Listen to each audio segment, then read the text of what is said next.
Hello my dear friends, मैं अनल sir आप सभी लोगों का पुनः आपके अपने चैनल एडीएम एजुकेशन हब में स्वागत करता हूं। दोस्तों, जैसा कि आप लोगों को पता है, हमने पहले ही आप लोगों को बताया है कि इलाहाबाद यूनिवर्सिटी का और महात्मा गांधी काशी विद्यापीठ का कंबाइंड बैच हम लेकर के चल रहे हैं और इस बैच में हम बहुत सारी बातें बताने वाले हैं और आपके साथ कंटिन्यूअसली शेयर कर रहे हैं जो कि आपके एग्ज़ाम के लिए बहुत ही ज़्यादा ज़रूरी है। ठीक है, तो हम लोग आज के इस वीडियो में चर्चा करेंगे कि एक्शन रिसर्च का यह जो है तीसरा या चौथा वीडियो होगा। ये आपका इलाहाबाद यूनिवर्सिटी का जो एंट्रेंस की जो सीरीज़ चल रही है या फिर एंट्रेंस का जो प्रिपरेशन चल रहा है हमारे चैनल पे, उस सीक्वेंस में ये तीसरा या चौथा वीडियो होगा।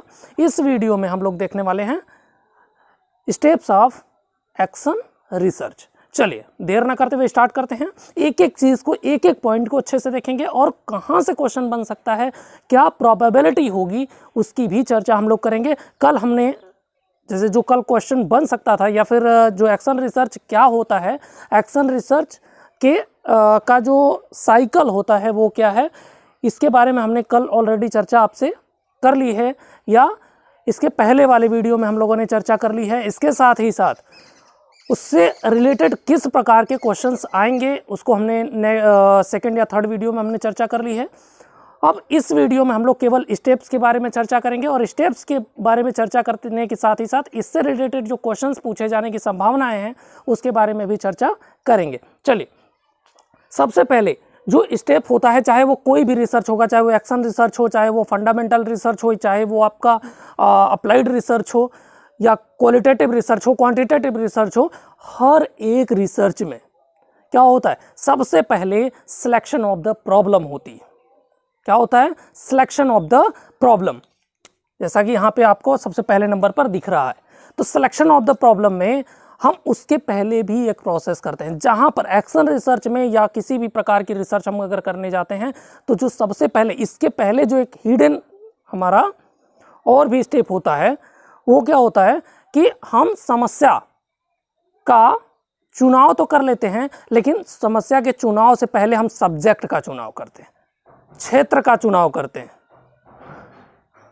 एरिया का सिलेक्शन करते हैं। तो सबसे पहले हम क्या करते हैं? Selection of the area. अब मान लीजिए कि हमको एक्शन रिसर्च करना है, तो एक्शन रिसर्च करने के लिए हम क्या करेंगे? हमको सबसे पहले एरिया पता होना चाहिए कि हम किस प्रकार की का एक्शन रिसर्च करने वाले हैं। जैसे मान लीजिए कि हमको करना है कि कोई, हम क्लास में कंटिन्यूअसली पढ़ा रहे हैं और बच्चों को इंटरेस्ट नहीं आ रहा है, इसकी जांच करनी है कि आखिर क्या कारण है, क्यों हमारी क्लास में बच्चे हमें ध्यान से नहीं सुन रहे हैं या हमारी क्लास को स्किप कर जा रहे हैं, हमारी क्लास को स्किप करके बाहर घूम रहे हैं, क्या कारण है। यह जानने के लिए जब हम कोई शोध करते हैं तो इसके लिए हमको सबसे पहले एरिया सेलेक्ट करना पड़ा। एरिया में हम जो है क्लासरूम को ले लिए। एरिया सिलेक्शन के बाद हम क्या करेंगे? Selection of the problem. हम समस्या का चुनाव करेंगे कि हमने जो समस्या का चुनाव, मान लीजिए कि एग्जाम्पल के रूप में इस प्रकार की समस्या ले लेते हैं कि कोई एक विद्यार्थी हमारी क्लास से बाहर हो जाता है या ज़्यादातर विद्यार्थी हमारी क्लास को छोड़ देते हैं, क्या कारण है, यह जानना है। इस पर हमको एक्शन रिसर्च, जैसा कि हमने कल बताया था कि एक्शन रिसर्च क्या होता है, इमीडिएट सॉल्यूशन के लिए किया जाने वाला एक्शन प्लान होता है। एक तरीके से यह जो है एक्शन प्लान होता है जिससे हमको इमीडिएट सॉल्यूशन प्राप्त हो जाता है या डायग्नोस हम इमीडिएट कर पाते हैं। ओके, तो इसमें क्या कर लिया हमने? सिलेक्शन ऑफ द प्रॉब्लम को सिलेक्ट कर लिया। इसके बाद जो सेकंड स्टेप होता है, सेकंड स्टेप में समस्या का कथन एवं मूल्यांकन। समस्या तो हमने चुन लिया, हमें पता चल गया कि हमारी क्लास, हमें क्या किस एरिया में काम करना है, एरिया सेलेक्ट कर लिया। इसके बाद हमने प्रॉब्लम चुन लिया कि हमारी क्लास के, या हम ऐसे कह सकते हैं कि बीएड प्रथम वर्ष के विद्यार्थी साइकोलॉजी की क्लास को छोड़ करके बाहर चले जाते हैं।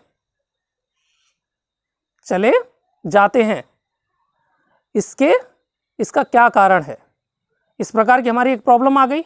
अब इस प्रॉब्लम को हम जो है क्या करेंगे, स्पेसिफिक वे में लिखेंगे, जिसको हम जो है क्या कहते हैं, स्टेटमेंट ऑफ द प्रॉब्लम। जिस तरीके से हमने स्टेटमेंट के रूप में बोला कि बीएड प्रथम वर्ष के विद्यार्थी साइकोलॉजी की क्लास को स्किप करके चले जाते हैं, क्वेश्चन मार्क लगा दिया। या फिर हमने इस तरीके का एक स्टेटमेंट बना लिया, तो स्टेटमेंट सेकंड वाला स्टेप हो गया। इसके बाद थर्ड वाला जो स्टेप होता है, formulation of the hypothesis. Formulation of the hypothesis. यहीं पे दोस्तों हम लोगों को चर्चा कर लेनी है कि क्या होती है हाइपोथेसिस। हाइपोथेसिस क्या होती है? तो हाइपोथेसिस वो होती है, जैसे हम अगर नॉर्मल रिसर्च की बात करें तो वहाँ पर हाइपोथेसिस होती है कि किसी भी समस्या का, जो ये हमारी समस्या है, यहाँ पर जो हमने समस्या का चुनाव किया है, उसका टेंटेटिव सल्यूशन होता है। क्या होता है? टेंटेटिव सल्यूशन, या अनुमानित, उसका अनुमानित परिणाम होता है। ठीक है आपका। और अगर हम एक्शन रिसर्च की बात करेंगे तो एक्शन रिसर्च में जो हाइपोथेसिस होती है तो वो क्रियात्मक, या एक्शन रिसर्च में क्रियात्मक परिकल्पना को हम कहते हैं, वह परिकल्पना है जिसमें जिसमें प्रत्याशित परिणाम और प्रस्तावित कार्य दोनों के मध्य संबंध ज्ञात किया जाता है। अगर हम देखें तो क्रियात्मक शोध में उपकल्पना क्या होती है? क्रियात्मक उपकल्पना वह उपकल्पना होती है जो प्रस्तावित परिणाम, जो प्रस्तावित शोध के, जो प्रस्तावित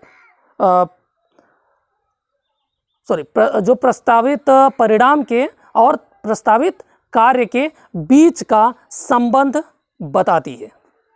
यानी एक तरीके से अगर हम हाइपोथेसिस की बात करें तो हाइपोथेसिस संबंध भी बताता है कि हमारा जो प्रॉब्लम है और सल्यूशन है, उस प्रॉब्लम को सॉल्व करने के लिए हम क्या करने वाले हैं, क्या कर रहे हैं, उसके बीच का संबंध भी बताता है। यानी ये जो एक्शन रिसर्च के अंतर्गत जो क्रियात्मक उपकल्पना, वह उपकल्पना होती है जो प्रस्तावित परिणाम तथा उसके कार्यों के बीच के संबंध को दर्शाती है। ठीक है, केवल एक लाइन आपको याद रखना है कि hypothesis is a tentative solution of the problem. किसी भी समस्या का प्रस्तावित उत्तर क्या होता है? आपका हाइपोथेसिस या उपकल्पना होती है। ठीक है, जब इसका प्रयोग हम एक्शन रिसर्च के अंतर्गत कर लेते हैं तो वो हमारा हो जाता है क्रियात्मक उपकल्पना। ठीक है, इसके बाद हम लोग देखेंगे कि प्रदत्त संकलन। इसके बाद जो नेक्स्ट स्टेप होता है, चौथा जो स्टेप होता है वो होता है प्रदत्त संकलन। प्रदत्त संकलन के लिए हम लोग बहुत सारे मेथडोलॉजी का प्रयोग करते हैं, बहुत सारे मीन्स का प्रयोग करते हैं, बहुत सारे टूल्स का प्रयोग करते हैं, टेक्निक्स का प्रयोग करते हैं। तो दोस्तों एक क्वेश्चन यहाँ से बनता है, टूल्स और टेक्निक्स। आप कभी कभी कंफ्यूज भी हो जाते होंगे, टूल्स और टेक्निक्स में क्या अंतर है। तो ये आपके लिए है, लेकिन फिर भी मैं आपको बता दूं, टूल्स का मतलब होता है एज अ हार्डवेयर। टूल्स का मतलब हार्डवेयर, टेक्निक का मतलब सॉफ्टवेयर। टूल का मतलब क्या हो गया कि हम कौन सा टूल इस्तेमाल कर रहे हैं, कौन सा यंत्र इस्तेमाल कर रहे हैं और उस यंत्र का हम प्रयोग कैसे कर रहे हैं। जैसे क्वेश्चनर हो गया, ऑब्जर्वेशन हो गया, ऑब्जर्वेशन हो गया, या फिर हम बात कर लें आपके इंटरव्यू हो गया। ये सब क्या है? ये सब टूल्स हैं, और उन टूल्स का हम प्रयोग कैसे करते हैं, उसका जो मेथड होगा, मेथड को हम क्या कहेंगे? उसको हम कहेंगे टेक्निक। ठीक है, अब यहाँ पर जो इसके बहुत सारे एक्शन रिसर्च में डेटा कलेक्शन करने के लिए हम बहुत सारे मेथड का प्रयोग करके, बहुत सारे टूल्स का प्रयोग करके हम डेटा कलेक्शन करते हैं। अगले स्टेप में, चौथे स्टेप में आकर के हम डेटा कलेक्शन करते हैं। इसके बाद जो हमारे पास परिणाम प्राप्त होता है, जो हमारे डेटा आता है, रॉ डेटा आता है, उस रॉ डेटा के आधार पर या फिर हाइपोथेसिस के आधार पर हम क्या करते हैं? उसकी टेस्टिंग करते हैं। जो हमारा रॉ डेटा आता है, जो हमारी हाइपोथेसिस हमने बनाई है, उसकी हम रॉ डेटा के आधार पर टेस्टिंग करते हैं। टेस्टिंग करते हैं किसके आधार पर? On the basis of evidence. उपलब्ध प्रमाणों के आधार पर परिकल्पनाओं का परीक्षण करते हैं। जो हमारे पास परिणाम आते हैं, जो हमारे पास रिजल्ट आया, जो रॉ डेटा आया, उस रॉ डेटा के आधार पर हम क्या कर रहे हैं, यहाँ पर आकर के हम परिकल्पनाओं का परीक्षण करने का प्रयास करते हैं। ठीक है, इसके बाद लास्ट स्टेप होता है, लास्ट स्टेप नहीं, इसके बाद और भी बहुत सारे स्टेप होते हैं, लेकिन हमने तीनों को एक ही साथ रख लिया है। यहाँ पे होता है परिणाम, निष्कर्ष एवं सुझाव। परिणाम अलग हो जाता है, निष्कर्ष अलग हो जाता है, सुझाव अलग हो जाता है। यहाँ पर आकर के आपका नेक्स्ट क्या हो जाएगा, आपने हाइपोथेसिस टेस्टिंग कर ली, आपको पता चल गया कि उसका रिजल्ट क्या है, फिर आप उस रिजल्ट को आप ला करके यहाँ पे स्टैटिस्टिकल फार्मूला वगैरह भी लगा लेते हैं, स्टैटिस्टिकल कोई मेथड लगा लेते हैं, स्टैटिस्टिक्स का प्रयोग कर लेते हैं। स्टैटिस्टिक्स का प्रयोग करने के बाद जो रॉ डेटा आता है उस पर स्टैटिस्टिक्स का प्रयोग करते हैं, फिर जो परिणाम प्राप्त होता है उसको आप यहाँ पे दर्शाते हैं परिणाम में। इसके बाद जो परिणाम प्राप्त हो गया उस परिणाम को हम क्या करते हैं, डिस्कस करते हैं, कंक्लूजन पर लेकर के आते हैं कि हमने कैसे कैसे क्या क्या किया, उसका क्या परिणाम आया और उस परिणाम का क्या मतलब है, मीन्स क्या है, मीनिंग क्या है। ठीक है, तो यहाँ पे आपका निष्कर्ष हो गया। निष्कर्ष जब आपके पास आ जाता है तो आप सजेशन देते हो कि जैसे मान लीजिए कि आपका रिजल्ट आया कि बीएड प्रथम वर्ष के विद्यार्थी क्लास को क्यों, साइकोलॉजी की क्लास को क्यों छोड़ करके चले जाते हैं, ये तो आपका समस्या था, अब छोड़ करके चले जाते हैं, ये आपका स्टेटमेंट था। अब हमने हाइपोथेसिस बना ली कि बीएड प्रथम वर्ष के विद्यार्थी, ज़्यादातर विद्यार्थी कक्षा को छोड़ करके चले जाते हैं। देखिए, हाइपोथेसिस और आपका स्टेटमेंट ऑफ द प्रॉब्लम ज़्यादा अंतर नहीं होता है उसमें, तो आप कंफ्यूज मत होइएगा। तो यहाँ पे जब हाइपोथेसिस आपने बना ली, हाइपोथेसिस की टेस्टिंग करी, तो टेस्टिंग करने के बाद आपको पता चला कि क्या कारण है, क्यों जो है जो रॉ डेटा है उसके आधार पर ही आप हाइपोथेसिस टेस्टिंग कर रहे हो। फिर आपको पता चला कि आप जो है बहुत ही ज़्यादा लेंदी पढ़ाते हो या बहुत ही ज़्यादा आप सो करके पढ़ाते हो। बहुत सारे रीज़न निकल करके आए कि आप जो है लैंग्वेज जो इस्तेमाल करते हो, आप हो सकता है कि आप हिंदी मीडियम के विद्यार्थी हैं या इंग्लिश मीडियम के विद्यार्थी हैं, आप जो है उनको हिंदी में पढ़ा रहे हो, उनके विपरीत लैंग्वेज का प्रयोग कर रहे हो, उनको इंटरेस्ट नहीं आ रहा है, आप एकदम नीरस होकर के एकदम बोरिंग तरीके से पढ़ा रहे हो, तो वो आपका क्या आ गया, बहुत सारे परिणाम आपको मिले, जो रॉ डेटा आया, फिर इसके बाद जो आपका कंक्लूजन आया, उस कंक्लूजन के आधार पर फिर आप क्या कहोगे कि सजेशन दोगे लास्ट में आकर के कि टीचर को क्लास को इंटरेस्टिंग बनाना चाहिए, विद्यार्थियों की इंडिविजुअल डिफरेंस को ध्यान में रखना चाहिए। इस तरीके के बहुत सारे सजेशन आप देते हो लास्ट में आकर के। ठीक है, तो ये रहे आपके total steps of action research. ठीक है, अब दोस्तों इसमें हम लोगों को देखना है कि यहाँ से क्वेश्चन किस प्रकार के आते हैं। क्वेश्चन आया हुआ है, आप एकदम दिमाग में अपने बैठा लिए, क्वेश्चन आता है एकदम सीधे सीधे इसमें क्वेश्चन बनेगा कि चलिए एक क्वेश्चन हम लोग लिखेंगे, इसके बाद उसी से हम 3-4 क्वेश्चन बनाएंगे। ठीक है, क्रियात्मक शोध, क्रियात्मक शोध का तीसरा चरण होता है।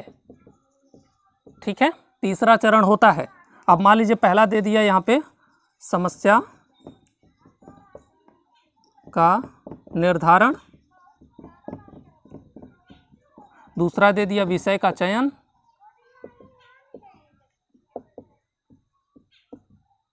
विषय का चयन, और तीसरा दे दिया